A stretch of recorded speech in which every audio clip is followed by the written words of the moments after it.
Hi అండి. Standard water proofing works my channel. So ఇక్కడ మీరు చూస్తున్నారు కదా, ఈ డ్యామేజ్ అంతా ఫ్లోరింగ్ది. సో అవుట్ సైడ్ ఇది డూప్లెక్స్ బిల్డింగ్ అండి. సో అవుట్ సైడ్ టైల్స్ ఉన్నాయి. టైల్స్ ఉండడం వల్ల ఈ సిపేజ్ అంతా ఏర్పడ్డది. సో మీరు చూడండి,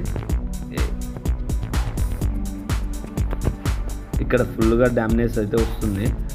బట్ ఇగో ఇక్కడ చూడండి, ఈ కార్నర్ నుంచి వాటర్ అనేది సిపేజ్ అయ్యి కిందికి వస్తున్నాయి అన్నమాట.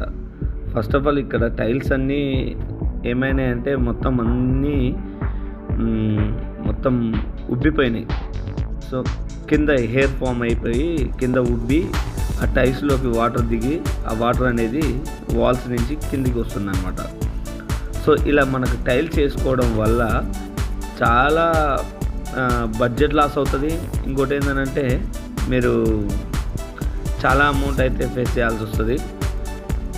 ఇక్కడ మీరు చూస్తున్నారు కదా, చూడండి మొత్తం అంతా తీసేసి అది కొంచెం కూడా లేదండి, అది కింద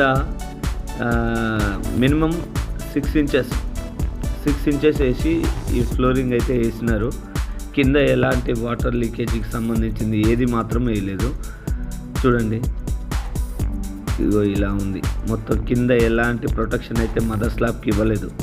మదర్ స్లాబ్కి ఇవ్వకుండా మొత్తము ఊరికనే దానిపైన డస్ట్ వేసి దానిపైన టైల్స్ వేసేసినారు. సో మనమంతా దాన్నంతా రిమూవ్ చేసేసినాం. ఇక్కడ రిమూవ్ చేసేసిన తర్వాత మొత్తం పగలగొట్టేసి రిమూవ్ చేసిన తర్వాత మళ్ళీ నెక్స్ట్ స్టెప్ మళ్ళీ చిప్పింగ్ చేసామండి. చూడండి ఎంత ఉందో. ఇదంతా చాలా అంటే చాలా వెళ్ళింది. దగ్గర మనకు ఒక 20 ట్రిప్స్ వెళ్ళింది. ఇది మనకి వచ్చేసి ఒక 1500 స్క్వేర్ ఫీట్ ఏరియా ఉంది అండి మొత్తం ఇది. చూడండి, అక్కడ నుంచి అయిపోయిన తర్వాత మళ్ళీ ఒక రౌండ్ చిప్పింగ్ అయితే కొడుతున్నాము. ఇలా చిప్పింగ్ అయితే కంప్లీట్ అయిపోయిన తర్వాత నెక్స్ట్ వాటర్ వాష్తోనైతే మొత్తం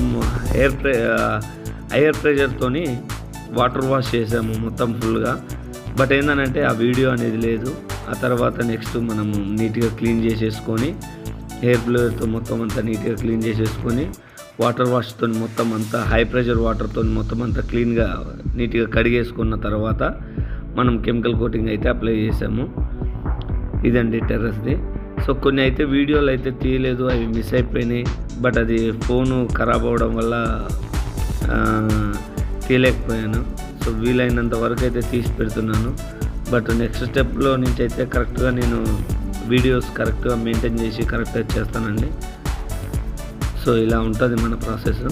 దీనిపైన మళ్ళీ ఇది వేసిన తర్వాత దీనిపైన మదర్ స్లాబ్కి ప్రొటెక్షన్ కోసం అని చెప్పని మనం మెష్ చేస్తున్నాం అన్నమాట. ఇక్కడ మెష్ చేసి దానిపైన 2 కోట్స్ మళ్ళీ కెమికల్ కోటింగ్ వేసిన తర్వాత దీనిపైన ఫ్లోరింగ్ లాగుతున్నాం.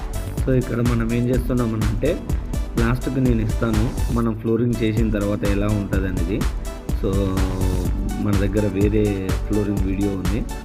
సో ఆ ఫ్లోరింగ్ వీడియో ఇక్కడ అప్లోడ్ చేస్తాను. చూడండి మనం ఫ్లోరింగ్ చేసిన తర్వాత ఎంత నీట్గా వస్తుంది అనేది. సో మనం ఫ్లోరింగ్ చేసిన తర్వాత ఇలా అయితే వస్తుందండి. బట్ ఆ వీడియోలో ఉన్న వ్యక్తి నేనే. సో నేను లేబర్తో కలిసి నేను కూడా వర్క్ చేస్తాను. బట్ కష్టపడేవాడికి మీరు సపోర్ట్ చేస్తారని నాకు తెలుసు. సో మీరు ఈ వీడియోకి ఒక లైక్ చేయడం వల్ల ఈ వీడియో మరొకరికి చేరుతుంది. బట్ అట్లా ఎవరికైనా టెర్రస్ లీకేజ్ సమస్యలు ఉన్నవారికి, వాటర్ లీకేజ్ సమస్యలు ఉన్నవారికి ఈ వీడియో చేరితే నాకు కొంచెం హెల్ప్ చేసిన వాళ్ళు అవుతారు. సో మనం వర్క్ చేసిన తర్వాత ఎలా ఉంటుందో మీకు చూపిస్తాను ఫ్లోరింగ్స్. సో ఎక్కడా కానీ ఒక డ్రాప్ వాటర్ కూడా నిలబడకుండా నాని డ్రాప్లోకి వెళ్ళిపోయేటట్టుగా పూర్తిగా లెవెలింగ్తో మనం ఈ ఫ్లోరింగ్ అయితే చేసాము.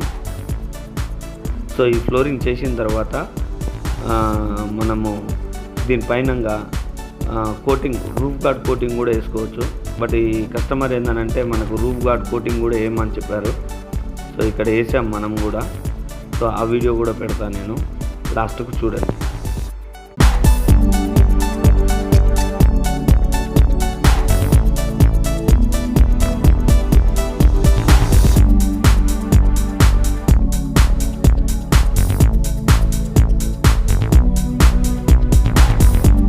Hi, I am Venkatesh, MM standard water proofing works ఈ ఛానల్ని సబ్స్క్రైబ్ చేసుకోండి. మీ సపోర్ట్ నాకు ఎంతో ముఖ్యం. ఈ వీడియోను లైక్ చేయడం మరవద్దు. ధన్యవాదాలు.